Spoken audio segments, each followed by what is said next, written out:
Madame, mademoiselle, monsieur, bonjour et bienvenue dans cette web-série où nous poursuivons notre rencontre avec la bibliste Anne Soupa, ancienne rédactrice en chef de la revue Fête et Saison ainsi que de Biblia. Anne Soupa, bonjour. Bonjour. On va un petit peu poursuivre la lecture des textes, si vous voulez bien, et un petit peu les femmes dans les Écritures. Alors, on va aller dans le Premier Testament, si vous voulez bien, et retrouver l'histoire de Moïse et puis toutes ces femmes autour de lui au tout début de sa vie. C'est une histoire magnifique, un magnifique récit qui effectivement souligne la contribution des femmes à la vie, parce que le lecteur est pas sans, nos auditeurs ne sont pas sans savoir que les petits-enfants des Hébreux étaient menacés de mort par Pharaon. C'est-à-dire que le peuple hébreu se développait et commençait à être un petit peu envahissant au dire de Pharaon. Et Pharaon avait donné l'ordre aux sages-femmes de laisser mourir tous les garçons. Or, les sages-femmes d'Israël ne voulaient pas, et elles ont trouvé un artifice pour dire « Oh, mais les femmes d'Israël sont robustes, elles se relèvent très vite, et puis elles s'en vont avec leur bébé, on ne peut pas mettre l'enfant à mort. » Bon. Donc, petit constat d'échec pour Pharaon, et preuve de cet échec, voilà qu'un enfant mâle reste en vie, qui s'appelle Moïse, et qu'il est beau, et qu'il a sans doute beaucoup de charme, et qu'il séduit son entourage, et que bref, tout le monde a envie de voir cet enfant vivre. Bon. Et en particulier, la fille de Pharaon se promène sur le fleuve, le Nil donc, et elle voit cet enfant qui est beau. Et elle dit, mais d'où vient cet enfant ? Et là, à petits pas furtifs, arrive la sœur aînée de Moïse, qui dit « Oh, veux-tu que je t'apporte une nourrice? Veux-tu que je trouve une nourrice pour toi, pour si tu veux garder cet enfant ?» La fille de Pharaon dit « Oui, trouve-moi une nourrice. » Et évidemment, la jeune fille va chercher la mère, leur mère, qui est la meilleure personne pour être la nourrice, puisqu'elle nourrissait déjà son enfant. Bon.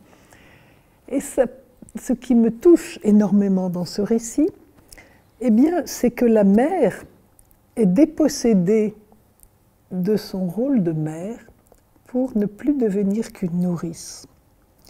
Et je trouve ça grandiose. Grandiose parce que c'est la hache qui coupe le désir de possession maternelle au profit d'une autre relation nourricière, efficace, humble, puisque l'identité de la mère n'est jamais dévoilée. Et je trouve ce modèle de mère très fort. En tant que mère, c'est quelque chose qui m'a beaucoup aidée de penser à la mère de Moïse, privée de son enfant et devenue une nourrice. Donc, préservée du risque de possession que toute mère peut avoir envers ses enfants. Et l'histoire ne s'arrête pas là, parce que, effectivement, la sœur joue le rôle d'intermédiaire, donc elle aussi, elle a un rôle très, très effronté, très, très audacieux. Voyez. Et la fille de Pharaon est une bienfaitrice aussi. Donc de voir une femme, deux femmes, trois femmes autour du berceau de cet enfant menacé de mort, je trouve ça magnifique. Je trouve ça très, très stimulant, très porteur de vie, et je trouve que c'est un récit de toute beauté, qu'on ne lit pas beaucoup.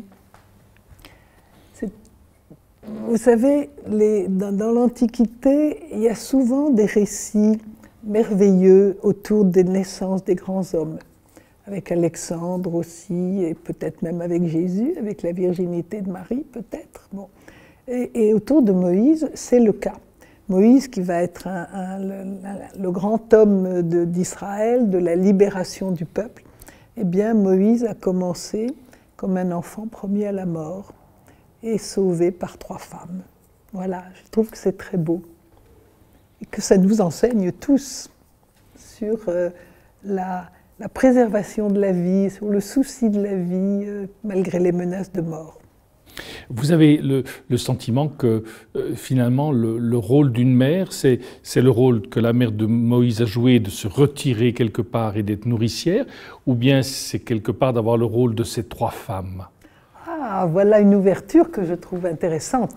Oui, c'est d'avoir le rôle de ces trois femmes. Oui, parce que ces trois femmes, sont-elles des mères? Je n'en sais rien, mais ce sont des protectrices de la vie, toutes les trois. Il y a quelque chose de maternel dans la fille de Pharaon qui effectivement l'abrite, le fait élever chez elle, l'éduque comme un prince. Il y a quelque chose de maternel. Et puis il y a quelque chose de maternel avant l'heure dans la figure de la sœur aînée qui prend son rôle de sœur aînée très au sérieux.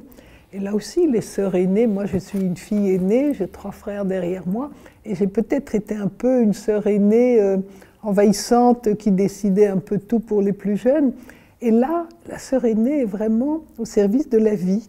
Donc vous avez raison de dire que ce sont peut-être trois figures de mères, placées à différents moments de la vie des enfants. Est-ce que vous avez été touché dans les Écritures par d'autres figures de mères que ces trois figures-là? Alors, j'ai été touchée dans un sens tout à fait opposé à celui dont on vient de parler.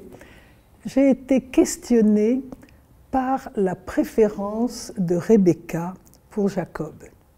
C'est quelque chose qui m'intrigue. Vous savez, Rebecca avait deux fils jumeaux, Jacob et Ésaü, et visiblement, Rebecca privilégie Jacob.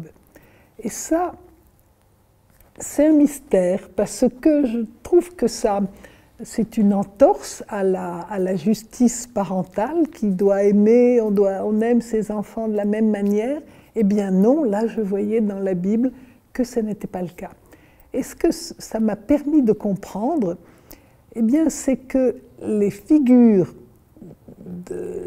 du Premier Testament, les héroïnes, le mot n'est pas exact, mais les héros et les héroïnes des récits bibliques ne sont pas des modèles. Ce ne sont pas des modèles. Et longtemps, j'ai cru que Abraham, David, etc., Rebecca devaient être des modèles. Mais ce n'est pas du tout ça. C'est pas du tout ça. L'histoire du peuple d'Israël, c'est une histoire chaotique, de gens qui se trompent, qui font des faux pas continuellement.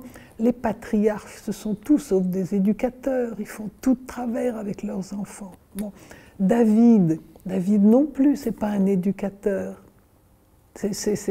Il a ses enfants préférés, enfin bon, il fait tout en dépit du bon sens. Et malgré ça, ils sont aimés de Dieu. Bon. Donc voilà, là il y a une leçon à méditer et à reméditer continuellement.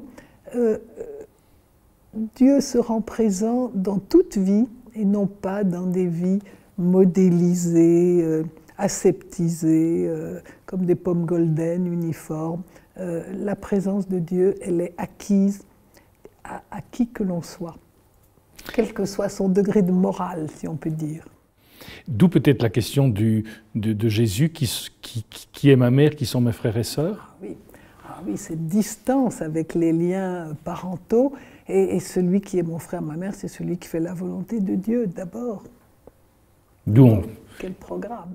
Donc quelque part, cette question-là, on peut la relier à l'histoire des trois femmes autour de Moïse. Bien sûr, bien sûr.